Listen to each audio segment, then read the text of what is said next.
আসছে হোক, প্রথম পাতার সাথে যেটুকু আসছে, গাছটা তো বড় হয়েছে, কেটে কেটে দেওয়ার পরে সত্যি নিজের মতো বাড়ছে, দেখেও ভালো লাগে।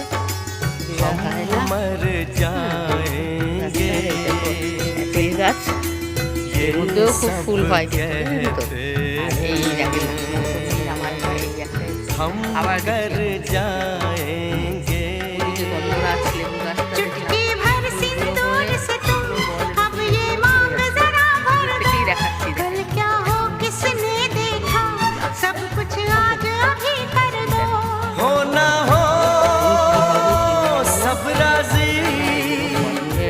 दिल राजी रब राजी ফল আসে, গাছটা আস্তে আস্তে যাতে ফলটা হয়ে যায়।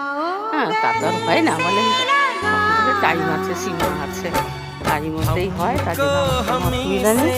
তো গাছটা যাতে ভালো সুস্থভাবে থাকুক, তো গাছটা সুস্থ থাকলেই, এই জন্য আমি শুকনো পাতা এগুলো রাখি। হ্যাঁ, এই গাছে শুকনো পাতা রাখলে এগুলো আরও গাছপালা নষ্ট হয়ে যায়। ঠাকুরের আশীর্বাদে এই জবা গাছে দেখেন ফুল হতো, এখন যা ফুল হয় ঠাকুরকে দিয়েও মানে ভরে যাচ্ছে।